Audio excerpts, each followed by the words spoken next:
ನಮಸ್ಕಾರ. ಬರ್ಲಿಕ್ಕಾಯ್ತು, ಅದಕ್ಕೋಸ್ಕರ ಪ್ರೊಟೆಸ್ಟ್ ಆಯ್ತು. ಇವಾಗ ರಿಸರ್ವೇಶನ್ ಹಟಾವುವಂತ ಹೊಸ ಮೂವ್ಮೆಂಟ್ಸ್ ಅದಿಲ್ದೇನೆ ಗರಿಗಿರ್ತಾ ಇದೆ. ಜೊತೆಗೆ ನಮ್ಮ ಕೇಂದ್ರ ಸರ್ಕಾರ ಇದೆಲ್ಲದಕ್ಕೂ ಕುಮ್ಮ ಕೊಟ್ಟಿರಬಹುದಾದಂತಹ ಒಂದು ಪಾಯಿಂಟ್ ಅನ್ನ ಆಕ್ಚುಲಿ ಹಿಸುಕುವಂತ ಪ್ರಯತ್ನ ಮಾಡಕ್ಕೆ ಮುಂದಾಗಿದೆ. So that is nothing but foreign contribution regulation act.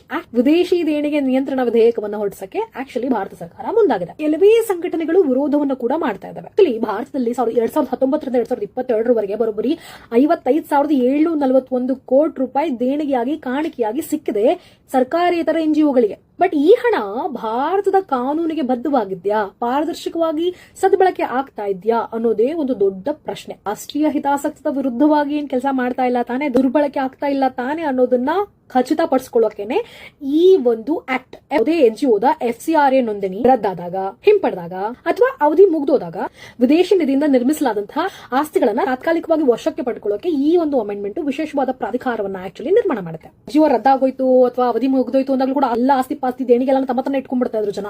ಅದಕ್ಕೂ ಕೂಡ ಇದು ಆಕ್ಚುಲಿ ತಿದ್ದುಪಡಿನ ತರ್ತಾ ಇದೆ. ಹೊಸ ತಿದ್ದುಪಡಿ ಪ್ರಕಾರ ವಿದೇಶಿ ಹಣವನ್ನ ಏನು ಧಾರ್ಮಿಕ ಮತಾಂತರ ಚಟುವಟಿಕೆಗಳಿಗೆ ಬಳಕೆ ಮಾಡ್ತಾ ಇದ್ರು ಅದನ್ನ ಆಕ್ಚುಲಿ ನಿಷೇಧ ಮಾಡಲಾಗುತ್ತೆ. ಆದ್ರೆ ಧಾರ್ಮಿಕ ಶಿಕ್ಷಣ, ಪ್ರವಚನ ಇವೆಲ್ಲ ಮಾಡಕ್ಕೆ ಏನು ಇದರಲ್ಲಿ ಯಾವುದೇ ಅಡ್ಡಿ ಬರಲ್ಲ.